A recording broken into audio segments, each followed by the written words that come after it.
Henry Ford, my creative hero. Henry Ford was born in 1863. Um, he is one of six siblings. Uh, he's the eldest. His parents were William and Mary Ford, and they owned a big old farm in Dearborn back in 1863. When that's where Henry was born, and yeah. So but as time went on, and yeah, Henry's parents made him get a job when he was 16. He went to go work for like different factories and um, machine shops and stuff like that. So he kind of got like a little feel for like repairing machines and stuff like that. And which would later turn out to be like really big for him. Um, let's see. At age 12, his father gave him a pocket watch. And at the end of this, my end table, whatever, I'll explain that a little bit more. Um, so, and then let's see. And then in 1888, he married Clara Bryant, who also grew up on a farm where she was born too. Um, and they were married. Henry supported himself by working at like different machine shops still and factories, but he in 1891 he started working for what's called the Edison Illuminating Company. And cool fact is he actually met Thomas Edison there. Um, yeah, he was promoted. He was promoted, everything. And around that time, Clara they had a kid, and Edsel was Henry Ford and Clara's son, Edsel, and he was their only son. So that's it for them. That just the one son. So um, but yeah, Henry Ford. His dad wanted him to, eventually wanted him to, take over the farm and stuff like that. And that's not what Henry wanted to do, you know. But Henry went on to like just learn about like steam engines and stuff like that. Um, he turned around and like as he got older, he he had more time. As he got promoted at the Detroit Illuminating Company, he had more time to do stuff at home. So he would tinker with stuff, and he built what's called he called the quadricycle, which is just it's basically just a one piston or whatever. Sorry, oh yeah, two cylinder engine. Sorry, two-cylinder engine, and yeah, it was a simple little thing. Basically it was a horse-drawn carriage with no horses that were needed. And so but then actually as time went on, like by 1902, his we started 1899, 1902 or whatever, around the 1900 there. He started the Ford Company, and yeah, he made the first car, which called the Model A, which was a two cylinder, 8 horsepower engine. And but then things went like kind of south or whatever, and he, like he the the company didn't work out, like something happened, and the company didn't work out. Um, let's see. So, but eventually, after he like did a deal with the Dodge brothers and everything, he started like Ford Motor Company or whatever, and their biggest thing was the Model T, and the Model T was just like it was elegant for the time, and it was like it was made for like middle class. Um, People were just it wasn't the first car that was made, but it was something it was something different, but what Henry Ford did was made it like affordable for like middle class families and stuff like that. I believe like back in those days, I believe the car was only like for a brand new car was like only like $400-$500 period. So that's pretty cheap, but not these days. It's not like that no more. Too bad it wasn't though, right? And yeah, so and then a couple things that Henry Ford did. He didn't create the um assembly line per se, but like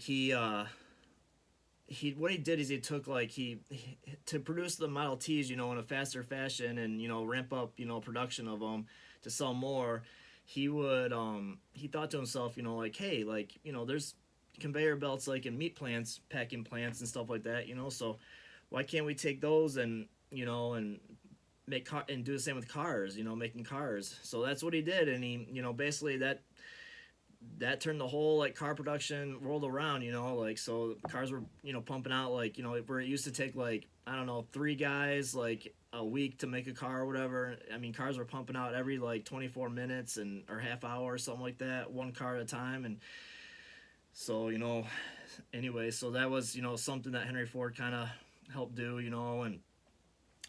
And then also like to retain like employees and stuff like that. There, came up with he was, you know, at the time, like, he was, you know, everyone thought he was crazy because he raised the wage up to $5 an hour. And I know it don't sound like anything crazy right now, but I mean back then, like, you know, $5 an hour was a lot of money, you know. And then he also created what's called the, you know, the 40-hour 5-day work week, which most of us work, you know, like Monday through Friday, you know, 8 hours a day to get 40 hours, sometimes overtime. But yeah, he's the one that's kind of credited with, you know, creating that or whatever, you know. And he wanted to give people leisure time, but he also at the same time, that the business sense, you know, he wanted, you know, his employees to have time to go look for cars and buy one, and get time to buy some of his own cars, you know. And it's, you know, that's just business right there, you know, for you. So, and yeah, so there's like Henry Ford was just a very, you know, like, very smart guy, very creative, you know. He was of course, when World War I came around, his he had a uh, he had to do a lot of stuff for the war and build like machines. They used a lot of his plants and stuff like that. That's where he actually created a airplane in there, you know. And I got, yeah. So you know, he created an airplane company actually at one time. So this is what they call uh, the Tin Goose. You know, that was Henry Ford's. But like after World War I, his, you know, the plane company didn't last or whatever, you know. And yeah, and then as time went on, like, you know, Henry Ford wanted to, you know, Etzel had a kid. Etzel passed away, you know, as an adult, and but Etzel had a kid, you know, Henry Ford the second. And when Henry Ford died, that's who he wanted to, you know, who he left the company to. So, you know, the company did end up staying in the family's name and whatever, which is what Henry Ford always wanted. So let me go to the end table here, and, you know, let me show you some stuff first. You know, that some pictures that I got for you guys or whatever. And um, let's see. So this is Henry Ford himself right here, the man, very handsome man. You know, black and white pictures is all they took back in the day. No color, but yeah, very, very prominent. You know, handsome. You know, good looking businessman right there, man. Very creative. Good man right there. Here's let's see here. This is that's Henry Ford right there. That's Thomas Edison. And this is Horace Firestone. Can you guess it, you know, Horace Firestone? Doesn't that name sound familiar? Firestone tires. Crazy to think that these guys, you know, like Ford Motor Company right here, Thomas Edison created electricity, you know, the light bulb and all that. And then Horace Firestone, you know, it's pretty cool right there. You know, cool picture. Here's the Model T car too. This is like your basic edition of the Model T Roadster. That's what they called it. Very interesting. Really cool. This right here is a not many people know this, and I had to search a lot. I had to search really deep for this, you know, but I found this picture, and this is a picture of Henry Ford's old estate, the garage that stored his boat. Pretty cool looking, huh?